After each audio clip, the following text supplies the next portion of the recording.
Hello बच्चों, मैं Satyendra Singh JRS academy में आपका स्वागत है। आज हम लोग देखेंगे बच्चों क्लास 11th का फिजिक्स का दूसरा वीडियो। पिछले क्लास में हम लोगों ने इंट्रोडक्शन के बारे में देखा था, क्या होता है साइंस, जैसा कि हम लोग का जो पहला चैप्टर है भौतिक जगत, और इसमें केवल क्या है विज्ञान और भौतिक विज्ञान के बारे में परिचय ही है। क्या होता है भौतिक विज्ञान और फिजिक्स क्या होता है, इन सब के बारे में बच्चों क्या है पूरा परिचय है। ठीक है, तो पिछले क्लास में हम लोगों ने देखा था कि जो साइंस है उसको कैसे हम लोग दो तरीके से बांटे थे। ठीक है, और फिर हम लोगों ने देखा था कि साइंस क्या होता है, क्या क्या पैरामीटर्स होते हैं, कोई चीज खोज होता है तो क्या कैसे किन किन मापदंडों से गुजरना पड़ता है, तो ये हम लोगों ने देखा था। ठीक है, आज हम लोग बात करेंगे बच्चों फिजिक्स के बारे में। ठीक है, तो आप हेडिंग बनाइए बच्चों फिजिक्स। फिजिक्स को क्या कहते हैं? फिजिक्स के बच्चों कहते हैं भौतिकी, भौतिकी कहते हैं या बच्चों भौतिक विज्ञान कहते हैं। ठीक है, आज इसी के बारे में बात करना है। ठीक है बच्चों, अगर बात करें जो फिजिक्स शब्द है, जो फिजिक्स शब्द है ये बच्चों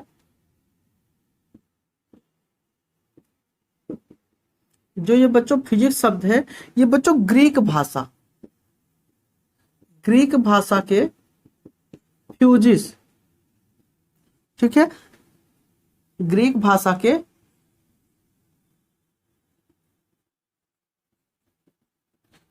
फ्यूजिस शब्द से उत्पन्न हुआ है। ठीक है, ग्रीक भाषा के फ्यूजिस शब्द से उत्पत्ति हुई है, उत्पत्ति हुई है। ठीक है, तो अगर कोई पूछे ये बताओ फिजिक्स कहां से आया, तो आप कहोगे ग्रीक भाषा है, उसके फ्यूजिस वर्ड से लिया गया है। और इसी बच्चों जो फ्यूजिस का मतलब होता है, इसका बच्चों मतलब होता है नेचर, होता है नेचर, जिसे हम लोग प्रकृति कहते हैं। क्या कहते हैं? प्रकृति। तो फ्यूजिस वर्ड का मतलब क्या है? नेचर। मतलब नेचर के बारे में स्टडी करना ये बच्चों क्या होता है? भौतिक विज्ञान होता है।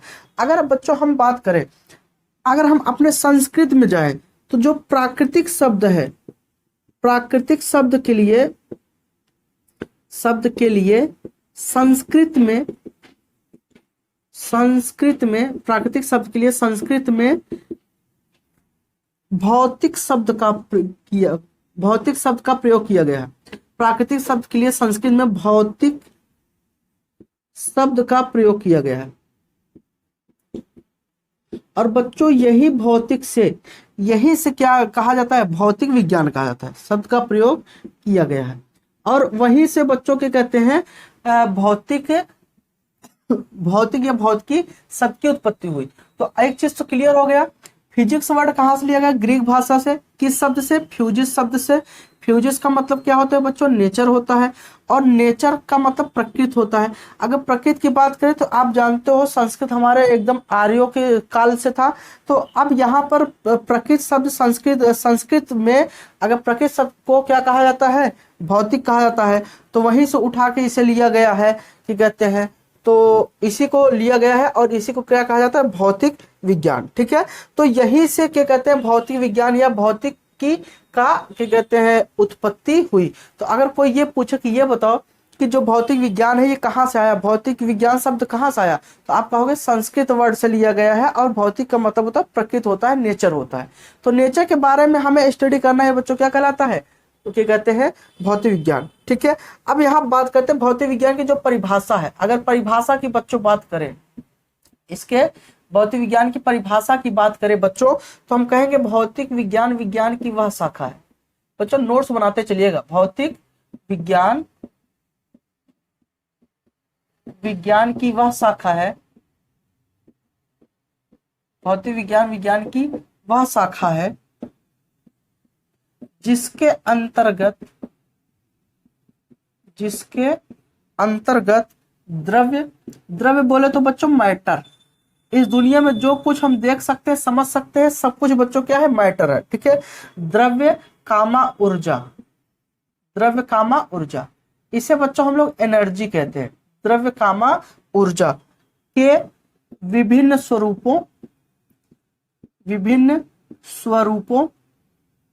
स्वरूपों का मतलब बच्चों अलग अलग रूप। ठीक है, विभिन्न स्वरूपों तथा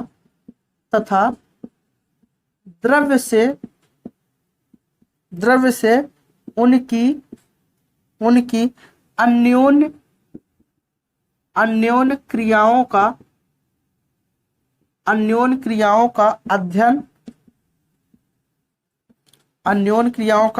अध्ययन किया जाता है,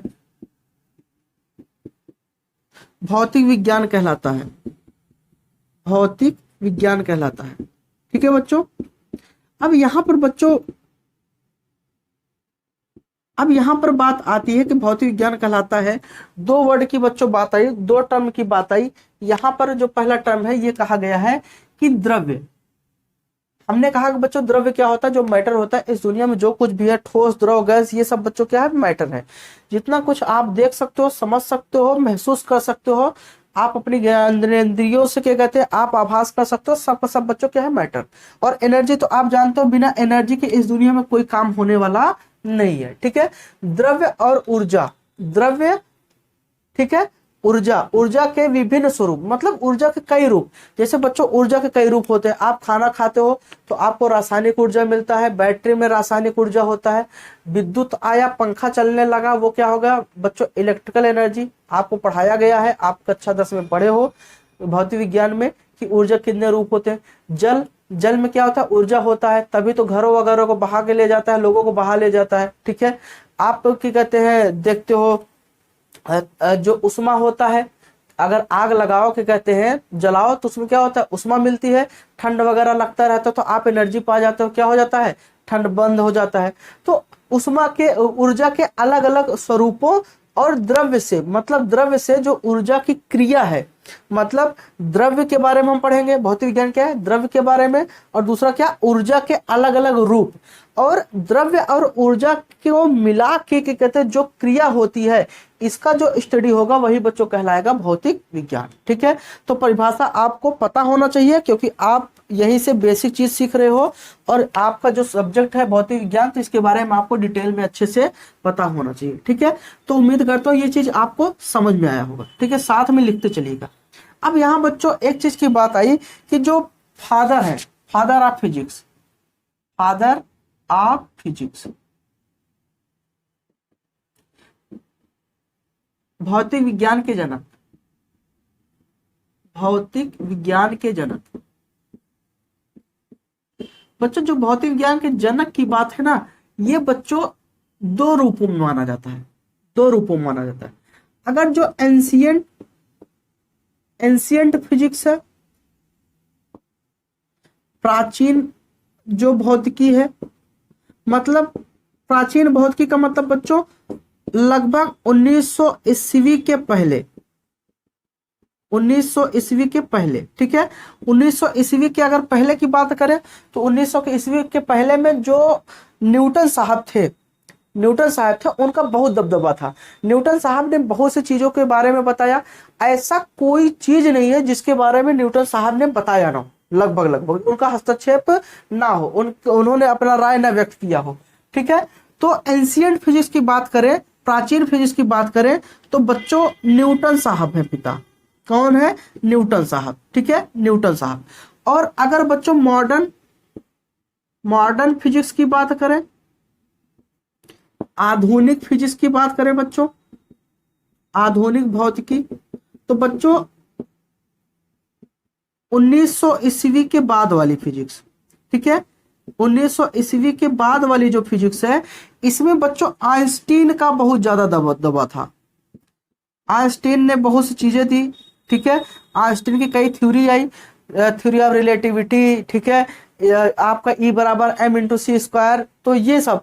तो अगर एंशिएंट फिजिक्स की बात करें तो न्यूटन साहब, आइंस्टीन। अगर मॉडर्न फिजिक्स की बात करें तो आइंस्टीन पिता माने जाते हैं। ठीक है। लेकिन बच्चों अगर ओवरऑल देखें, अगर कोई कह दे कि नहीं ये बताओ, हम सीधा हम ये सब आइंस्टीन फाइंस्टीन किसी को नहीं जानते, मॉडर्न फिजिक्स नहीं जानते हैं, एंशिएंट फिजिक्स नहीं जानते हैं, तब बच्चों आप केवल और केवल देखिए, जो पढ़ा लिखा होगा समझदार के सामने ही आप ऐसा कहिएगा, वरना क्या कहते हैं, इन दोनों को बताइएगा। वरना अगर जो ऐसे है, अगर वो पूछे ये बताओ फिजिक्स के पिता कौन है, तो चुपचाप कहना न्यूटन है। ठीक है। कोई भी पूछे आप क्या बताओगे, न्यूटन। फिजिक्स के जो जनक है वो बच्चों कौन है, न्यूटन है। लेकिन फिर कहने अच्छा एक थोड़ा डिटेल में बताओ, तो आप क्या कहोगे बच्चों, कि कहते हैं जो एंशियंट फिजिक्स है, जो प्राचीन भौतिकी है, 1900 ईस्वी के पहले वाली जो फिजिक्स है जिसमें गति का नियम आया, ठीक है, इन सब के बारे में, वेग के बारे में पता किया गया, गुरुत्वाकर्षण के बारे में बताया गया। उस टाइम के जो क्या कहते हैं पिता थे वो न्यूटन साहब थे। उसके बाद क्या कहते हैं कौन आया, आइंस्टीन आए, ठीक है, आइंस्टीन आधुनिक के। तो ये बच्चों उम्मीद करता हूं आपको अच्छे से समझ में आया होगा, ठीक है। अब बच्चों यहाँ बात करते हैं, अब यहाँ पर दो चीज की बात अच्छे से आई है जो परिभाषा में है, इन दोनों चीजों को भी हम लोग समझ लेते हैं। अब यहाँ पर अगर दो चीज की बात आई है बच्चों, पहला क्या आया है, एक मैटर आया है, दूसरा बच्चों क्या है, एनर्जी है, ठीक है, मैटर और एनर्जी। तो यहां पर हम लोग देखेंगे concept of matter and energy, ठीक है। तो हमारा जो अगला हेडिंग होगा concept of matter and energy, ठीक है, एनर्जी। हिंदी में इसे कहेंगे द्रव्य तथा ऊर्जा की अवधारणा, द्रव्य तथा ऊर्जा की अवधारणा। अवधारणा को बच्चों हम लोग कहते हैं कॉन्सेप्ट, ठीक है, अवधारणा, ठीक है। अब यहां पर तो सबसे पहले बच्चों हम लोग बात करेंगे मैटर के बारे में। क्या होता है मैटर? आप लोग खूब कहते हो क्या मैटर हो गया यार भाई, क्या कहते हैं, कहीं भी लड़ाई वगैरह हो गई तो आप लोग कहते हो क्या मैटर हो गया। एक चीज याद रखना बच्चों, सीधा सीधा हम लोग कहेंगे वह प्रत्येक वस्तु, मैटर की जो परिभाषा है वह प्रत्येक वस्तु जिसमें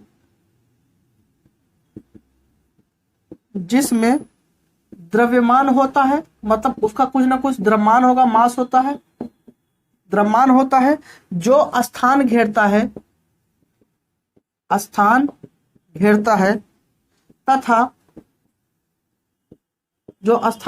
तथा जिसका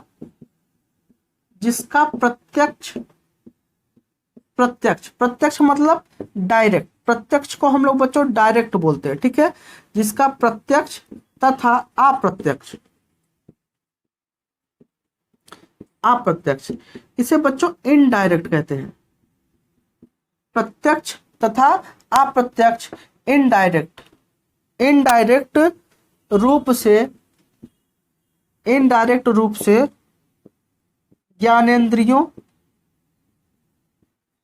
ज्ञानेंद्रियों द्वारा अनुभव किया जा सके द्रव्य कहलाता है, ठीक है बच्चों, द्रव्य कहलाता है, ठीक है।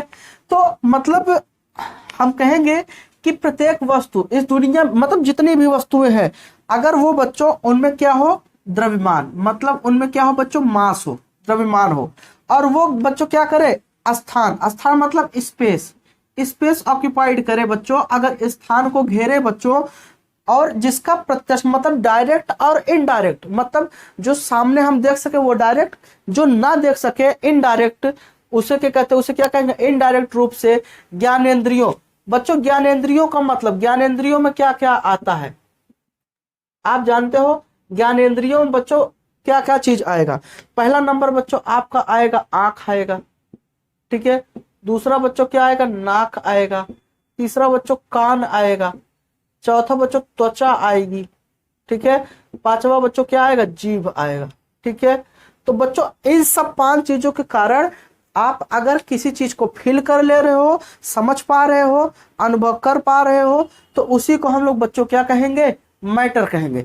अब बच्चों बात को समझना, हमारे पास ये मार्कर है, हम इसे देख रहे हैं, छू भी सकते हैं, हम इसको समझ, हमने कहा ये मैटर है, ठीक है। हवा चली, आपके बॉडी में टच हुआ, आपके स्किन से, आपके त्वचा से टच हुआ, तो आपने कहा हवा चला, हवा क्या हो गया बच्चों, एक मैटर हो गया, ठीक है। गैस है, सिलेंडर कहीं लीक हुआ है, तो आपके नाक से पता चलता है, आप उसे देख पा रहे हो नहीं ना, तो वो डायरेक्ट नहीं हुआ, वो क्या होगा, इनडायरेक्ट रूप से पता चलता है, तो आपने कह दिया कि ये क्या है, गैस है, क्या कहते हैं, तो वो भी बच्चों क्या हो गया, मैटर। हम कह सकते हैं इस दुनिया में जितनी भी चीजें हैं सब के सब बच्चों क्या है, मैटर है। लड़ाई झगड़ा होता है, मान लो कहीं भीड़ लग गया, तो आप कहते हैं क्या मैटर हो गया, ठीक है, वहां पे बहुत से लोग इकट्ठे हुए, द्रव्यमान क्या हो गया, घेरे लिया, ठीक है, द्रव्यमान वहां पे ढेर सारा है, स्थान घेर लिया। बताओ बच्चों, हम उसे समझ सकते हैं कि नहीं? तो वो क्या है बच्चों? वो मैटर है। क्लियर हो? तो इस दुनिया में जो कुछ हम देख सकते हैं सब बच्चों क्या है? मैटर। अब बच्चों यहाँ पे जो द्रव्य होता है, अगर द्रव्य की बात करें, आप जानते हो द्रव्य की कितनी अवस्थाएं होती है? 3 अवस्थाएं होती तो बच्चों 5 है, लेकिन हमें भौतिक विज्ञान में ये केमिस्ट्री का विषय जो 5 है वो केमिस्ट्री का विषय, हम केवल और केवल 3 देखेंगे। तो द्रव्य की अवस्थाएं, द्रव्य की अवस्थाएं बच्चों, जो द्रव्य की अवस्थाएं हैं वो बच्चों कितनी है? पहला बच्चों क्या है? सॉलिड। क्या है? सॉलिड, जिसे बच्चों हम लोग क्या कहते हैं? ठोस कहते हैं। ठोस, ठीक है, ठोस। अगर ठोस की बात करें तो हम लोग बच्चों कहते हैं कि जिसका आकार और आकृति निश्चित हो, सॉरी, जिसका आयतन और आकार दोनों निश्चित हो, जिसका आयतन और आकार दोनों निश्चित हो, ठीक है, निश्चित हो, उसे हम लोग बच्चों क्या कहेंगे? ठोस कहेंगे। ठीक है, निश्चित हो उसे क्या कहेंगे? ठोस। ठोस के बारे में फिजिक्स में ही हम आगे चल के बहुत डिटेल में पढ़ेंगे, ठोस क्या होता है, क्या क्या मॉलिक्यूल्स है, पूरे डिटेल में जाएंगे, लेकिन बस यहाँ इतना समझते हैं। और बच्चों इसका जो एग्जाम्पल होगा ना वो बच्चों क्या है आपका? जैसे आपकी बच्चों कुर्सी हो गई, मेज हो गया, किताब हो गया, ईंट पत्थर हो गया, ठीक है। तो ये सब चीजें बच्चों क्या है? सॉलिड है। दूसरा बच्चों क्या है? इसका रूप लिक्विड है, लिक्विड, जिसे बच्चों हम लोग द्रव कहते हैं, द्रव्य नहीं द्रव कहेंगे, द्रव, ठीक है। अब इसका जो आयतन होता है, आयतन निश्चित होता है। आयतन क्या होता है? निश्चित होता है, निश्चित होता है। लेकिन बच्चों आकार क्या होता है? अनिश्चित। आकार क्या होता है? अनिश्चित होता है। आकार अनिश्चित होने का मतलब क्या? अगर बच्चों मान लो अगर हमने यहाँ पर 1 लीटर पानी इस बर्तन में भरा है, हमने पानी नापा, ये एक लीटर हमने लिया और ये 1 लीटर है, तो इसका जो बच्चों आयतन हो गया वो कितना हो गया? 1 लीटर हो गया। अब बच्चों यहाँ पर हमने एक बर्तन लिया, ये मान लो थाली है, और उसमें पानी डाल दिया, तो अब बच्चों ये आकार किसका ले लिया? थाली का। क्या पानी का आयतन बदला? नहीं, आयतन तो 1 ही लीटर है पानी का, लेकिन पानी का आकार इस लीटर के बाद क्या हो गया? इस थाली का रूप ले लिया। अब यही थाली के पानी अगर बच्चों हम लोटे में डाल दें, लोटा जानते हो ना बच्चों, घर पे होता है, ऐसे लगभग होता है, ठीक है, इसमें हमने डाल दिया, तो अब बच्चों ये किसका रूप ले लेगा? इसका। लेकिन अभी लोटे में कितना पानी है बच्चों? 1 लीटर ही है। तो आयतन निश्चित, आकार बच्चों क्या है? इसका अनिश्चित है। क्लियर हो? अब बच्चों यहां हम लोग बात करेंगे, अगला क्या कहते हैं, बात आती है गैस के बारे में। गैस क्या होता है? ठीक है, तो यहां पर हम लोग देखेंगे गैस। आइए देखते हैं।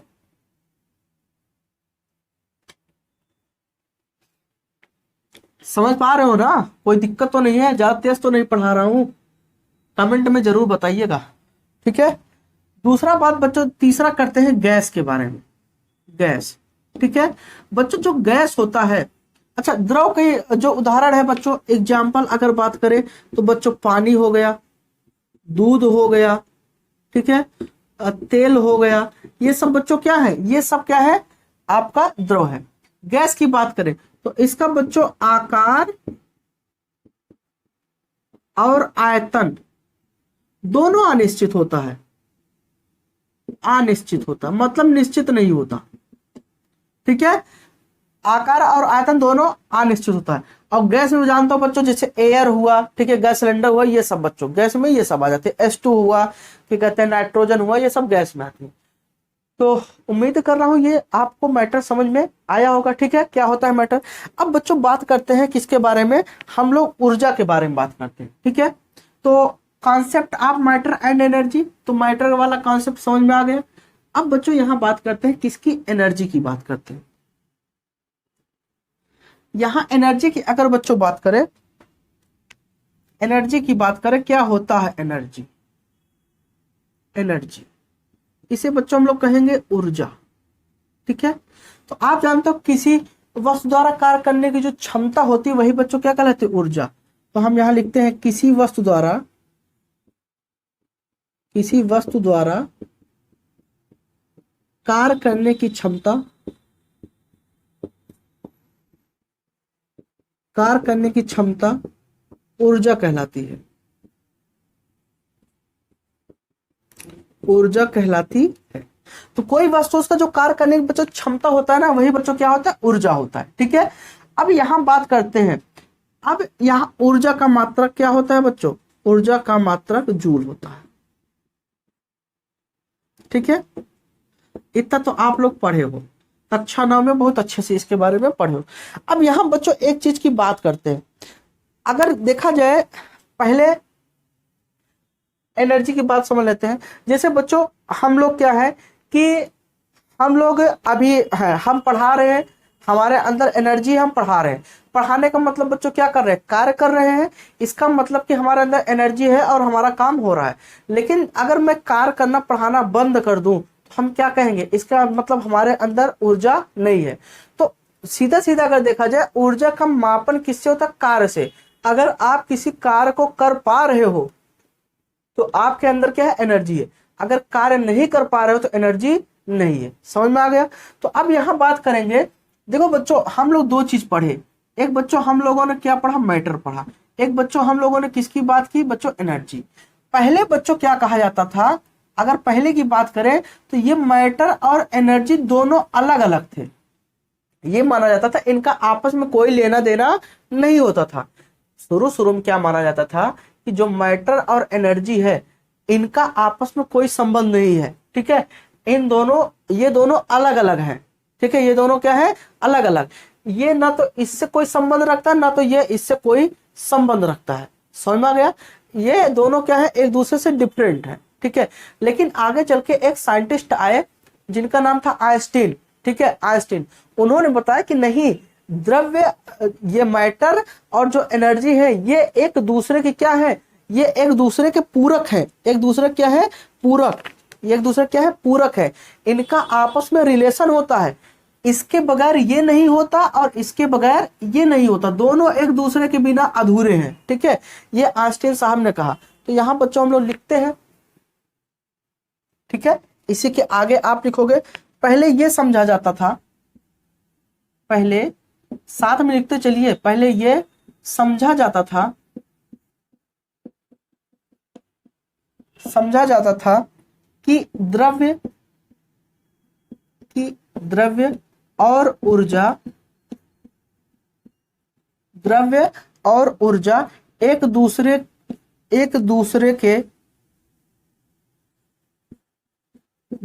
के अनिर्भर है।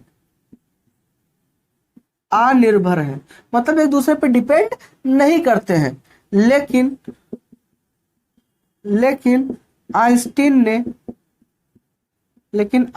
ने बताया दोनों एक दूसरे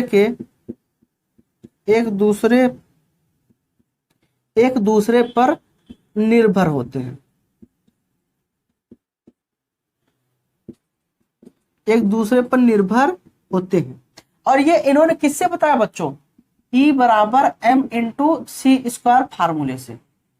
ठीक है, E बराबर m इंटू सी स्क्वायर फार्मूले से। ठीक है, इसी को कहते हैं आइंस्टीन का ऊर्जा समीकरण। आइंस्टीन का ऊर्जा समीकरण। ठीक है, अगर कोई पूछे ये बताओ आइंस्टीन का ऊर्जा समीकरण क्या होता है, तो आप बच्चों सीधा सीधा कहोगे E equal to m into C square. ठीक है, अब बच्चों आइंस्टीन ने बताया कि अगर ऊर्जा पाना है, द्रव्यमान चाहिए। अब बच्चों जिन वस्तुओं में द्रव्यमान होता है उसे हम क्या कहेंगे, मैटर। अभी हमने पढ़ा कि जितनी भी वस्तुएं हैं अगर उनमें बच्चों क्या है, द्रव्यमान है। जितनी भी वस्तुएं हैं अगर उनमें बच्चों द्रव्यमान है तो उसे हम लोग क्या कहेंगे, मैटर कहेंगे। क्या कहेंगे, मैटर कहेंगे। वो सब द्रव्य होगा। तो बच्चों इस दुनिया में सभी वस्तुएं क्या है, द्रव्य ही तो है। और द्रव्य और ऊर्जा एक दूसरे क्या होते हैं, एक दूसरे पर निर्भर होते हैं। एक दूसरे पर निर्भर होते हैं। भाई मान लो हमने सेब खाया, सेब क्या है, द्रव्य है, मैटर है।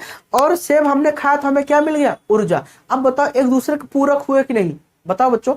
खाना आपने खाया, खाना खाया आपने, आपको क्या मिल गया, एनर्जी मिल गया। एक दूसरे के पूरक है कि नहीं, बताओ। ठीक है ना, क्लियर हो। अगर ऊर्जा मिलता है, सूर्य से ऊर्जा मिला तो सेब क्या कहते हैं, उत्पन्न हो गया पेड़ में। बताओ, सेब फरा पेड़ में, सूर्य की ऊर्जा मिला तो बच्चों आम फरा के कहते हैं पेड़ में। अगर आम आया तो इसका मतलब ऊर्जा से ही क्या आया, आम। अगर ऊर्जा ना मिले तो बच्चों क्या हो जाए, पेड़ जिंदा रहेगा नहीं, क्योंकि उसे प्रकाश संश्लेषण की क्रिया ही नहीं मिलेगी। अगर वो ही नहीं होगा तो बच्चों वो जिंदा कहाँ से रहेगा। तो आपको न सेब दे पाएगा ना आम दे पाएगा। समझ में आ गया ना। तो बच्चों आम, उस ऊर्जा से हमें क्या मिलता है, आम मिल गया, और हमने आम खाया तो हमें क्या मिल गई, ऊर्जा मिल गई बच्चों। समझ पा रहे हो ना। तो ये चीज है बच्चों। तो अगर यहां पर हम बात करें, ई क्या है, ई बच्चों क्या है, ऊर्जा है। ई क्या है, ऊर्जा, एनर्जी है। ई क्या है, ऊर्जा। एम क्या है बच्चों, एम बच्चों है मास, इसे बच्चों द्रव्यमान कहते हैं। मास को क्या कहेंगे, द्रव्यमान। सी बच्चों क्या है, speed of light, speed of light, प्रकाश की चाल, प्रकाश की चाल। तो बच्चों कोई भी द्रव्य है, मान लो एक, अच्छा प्रकाश की चाल बच्चों कितना होता है, 3 × 10⁸ मीटर प्रति सेकेंड। आप लोग कक्षा 10 में पढ़े हो। और यही बच्चों अगर हम देखें तो 3 लाख होता है,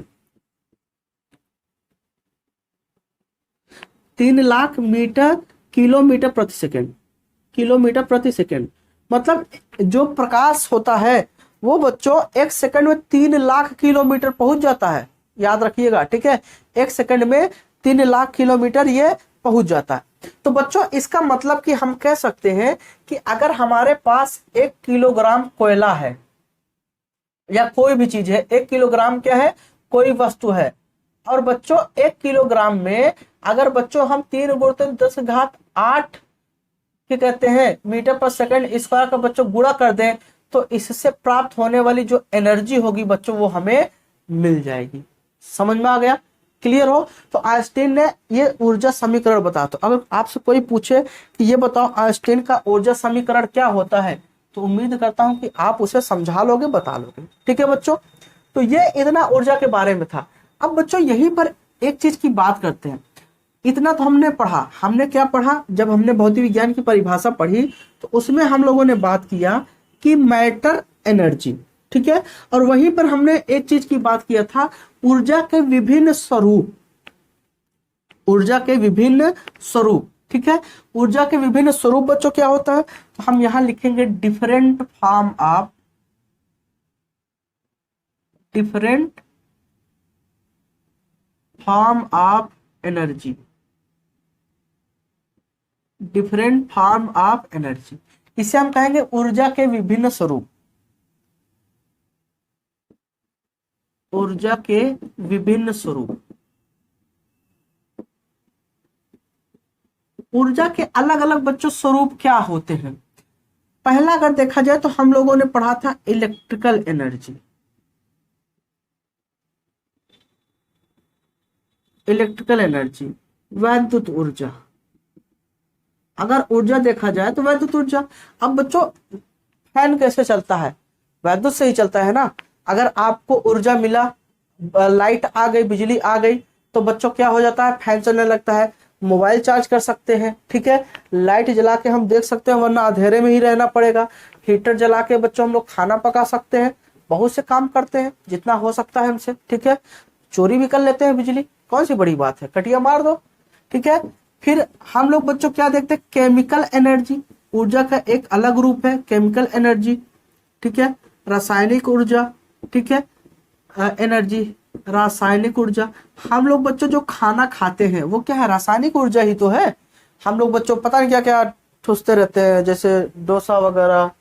आज का तो क्या डोकलाम एक है, डोकलाम के डोकला कहते हैं, भगवान जाने। डोकलाम तो वो विवाद हो गया चीन वाला।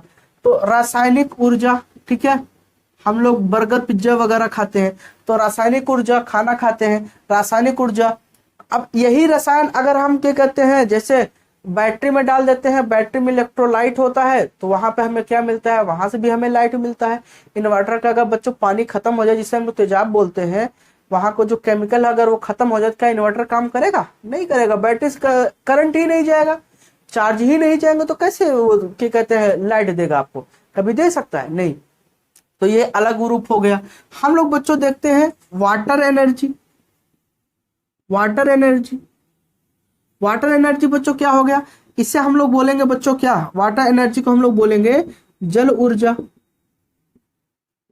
वाटर एनर्जी को जल ऊर्जा। ठीक है, हम लोग देखते हैं पानी वगैरह बहा के ले जाता है, बहुत सी चीजों को करके जाता है, तो ये आपका क्या हो गया, जल ऊर्जा हो गया।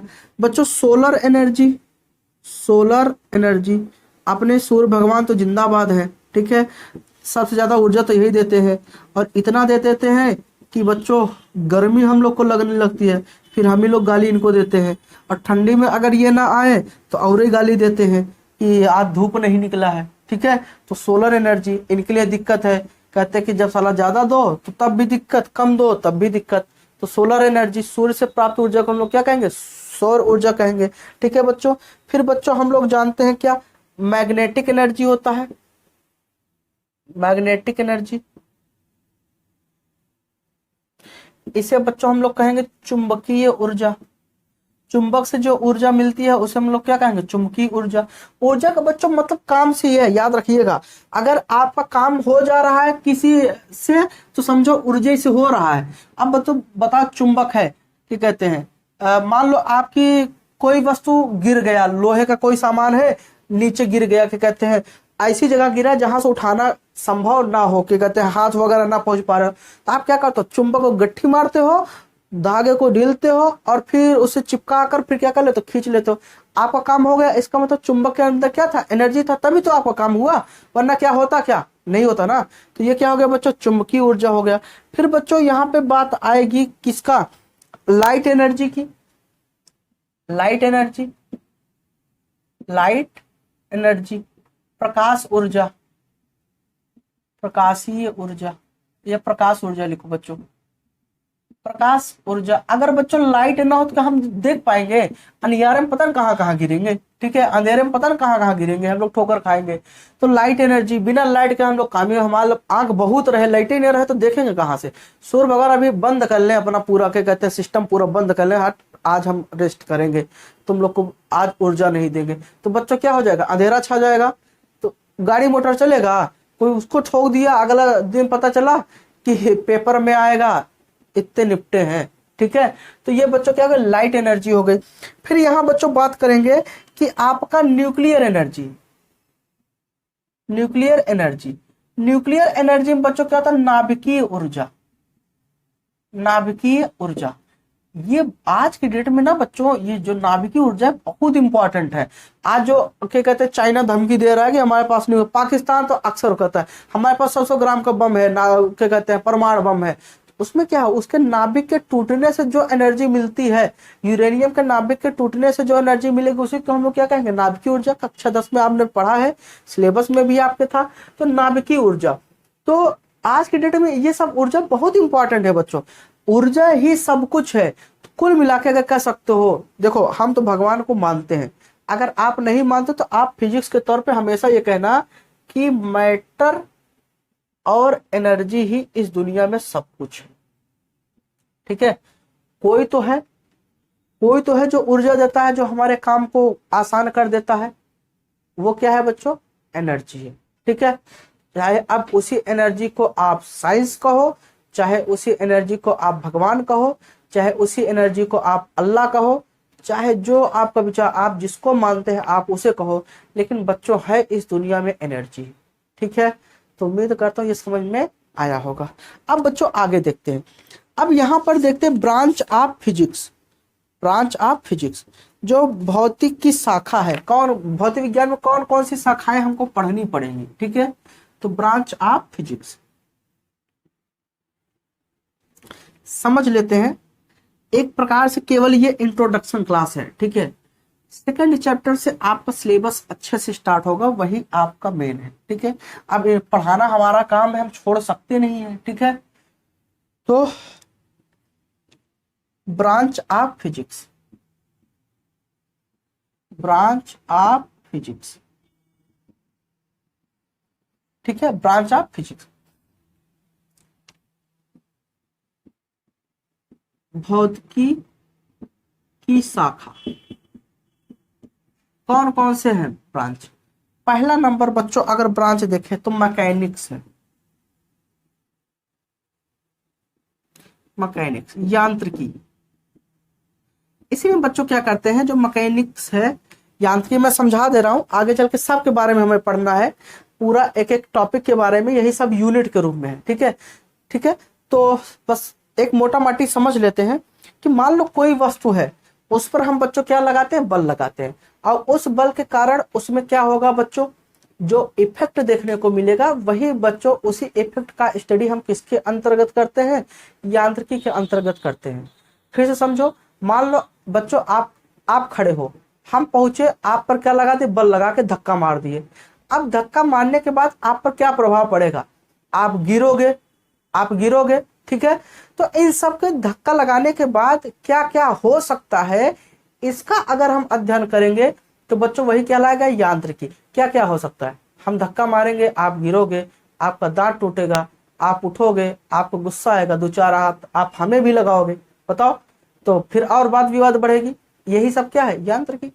नहीं बच्चों समझो, आपको हमने धक्का मारा मतलब बल लगाया, बल लगाया तो आप में बच्चों क्या हुआ, मोशन हुआ, गति हुआ, और आप में वेग आया, और बच्चों आप गिर गए।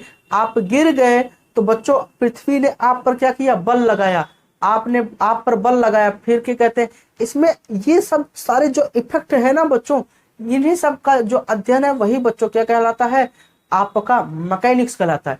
अगर देखा जाए मैकेनिक्स पूरे फिजिक्स का सबसे बड़ा पार्ट है, सबसे ज्यादा चैप्टर मैकेनिक्स के अंतर्गत ही आते हैं। कम से कम आप 8 से 10 चैप्टर पढ़ोगे। ठीक है, तो मैकेनिक्स हो गया। दूसरा बच्चों है थर्मोडायनेमिक।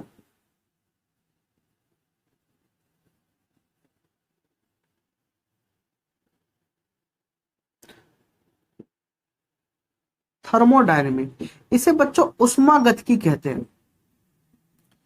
थर्मोडायनेमिक। इससे बच्चों हम लोग देखेंगे, इसमें हम लोग देखेंगे हीट क्या होता है। ठीक है, हीट से क्या क्या हो सकता है। आज के डेट में हम लोग जो गाड़ी मोटर ये सब चल रहे हैं, वायुयान चल रहे हैं, बिजली मिल रही है, सब बच्चों थर्मोडायनेमिक से ही मिल रही है, उष्मागतिकी से ही मिल रहा है। तो इन्हीं सब के बारे में हमें पढ़ना है। फिर बच्चों हमारा जो अगला क्या कहते हैं वो है तरंग, वेव, वेव तरंग। बच्चों हम आगे चल के देखेंगे, जो आवाज आती है हमारे पास वो किस रूप में आती है, लाइट आती है किस रूप में आती है, इन सब का जो तरंग है, पानी में अगर हम कंकड़ मार देते देखो बच्चों उसमें क्या होता है, ऐसे ऐसे क्या होता है, हलचल होती है, ऊपर नीचे पानी की लहर उठती है, वही बच्चों क्या है, तरंग।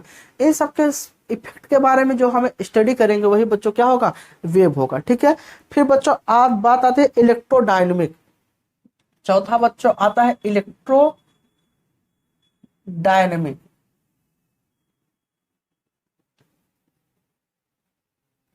ठीक है, वैद्युत गतिकी। ठीक है, इसमें बच्चों वैद्युत गतिकी, इसमें हम लोग पढ़ेंगे चार्ज जब रेस्ट में होता है तो क्या प्रभाव देता है, चार्ज में अगर बच्चों गति आ जाता है तब क्या प्रभाव पड़ता है, चार्ज में गति के साथ साथ अगर बच्चों त्वरण उत्पन्न हो गया तब बच्चों क्या प्रभाव पड़ता है, इन सब के बारे में हम पढ़ेंगे। ठीक है, ये इलेक्ट्रोडायनेमिक में। फिर बच्चों आपका आएगा ऑप्टिक्स, ऑप्टिक्स। ठीक है, प्रकाशिकी, प्रकाशिकी। ठीक है, प्रकाशिकी, प्रकाशिकी बच्चों अगर हम प्रकाश के बारे में अध्ययन करते हैं, कहेंगे भौतिक विज्ञान की ऐसी शाखा जिसके अंतर्गत हम प्रकाश का अध्ययन करते हैं उसे हम क्या कहेंगे, प्रकाशिकी कहेंगे। इसी में हम देखेंगे कि लेंस क्या होता है। आप लोगों ने जो अब तक कक्षा 10 में जो प्रकाश वगैरह पढ़ा था आपने, प्रिज्म वगैरह, ये सब क्या है, प्रकाशिकी के ही अंतर्गत आता है, और ये कक्षा 12 में आपको पढ़ने को मिलेगा। ठीक है, ये इतना बच्चों आपको कक्षा 11 में पढ़ने को मिलेगा, और इधर बच्चों आपको कक्षा 12 में। फिर बच्चों बात आएगी न्यूक्लियर फिजिक्स की, न्यूक्लियर फिजिक्स, न्यूक्लियर फिजिक्स, नाभिकीय भौतिकी, नाभिकीय भौतिकी। हम लोग बच्चों देखेंगे कि अगर यूरेनियम है, अगर वो टूटा, अगर उसके वो क्या कहते हैं अलग अलग भाग में टूटा तो वहां से क्या इलेक्ट्रॉन, प्रोटॉन, न्यूट्रॉन, इन सब के बारे में हम लोग अध्ययन करेंगे। उससे एनर्जी क्या हो मिलेगी उसके बात करेंगे। रेडियो एक्टिव तत्व क्या है, इन सब का जो अध्ययन होगा वो न्यूक्लियर फिजिक्स के ही अंतर्गत होगा। तो ये बच्चों 11 में पढ़ना पड़ेगा, ये किसमें पढ़ना पड़ेगा आपको 12 में। ठीक है, यही बच्चों आप क्या है, ये सब फिजिक्स के क्या है बच्चों, ब्रांच है। ठीक है, तो उम्मीद करता हूँ ये चीज आपको समझ में आया होगा। अगले क्लास में हम लोग और देखेंगे क्या है इस चैप्टर के अंतर्गत। ठीक है बच्चों, तो अगर आपने इस चैनल को सब्सक्राइब नहीं किया तो जरूर कर लें और वीडियो को जरूर लाइक करें, और आप अच्छे से पढ़ते चलो। मैं पूरा कंप्लीट में पूरा डिटेल में पढ़ाऊंगा। ठीक है, मेन टॉपिक पे आने तो मैं पूरा डिटेल में एक एक चीज में क्लियर कराऊंगा, सवाल के साथ न्यूमेरिकल सब कुछ बच्चों कराऊंगा। ठीक है, थैंक यू बच्चों।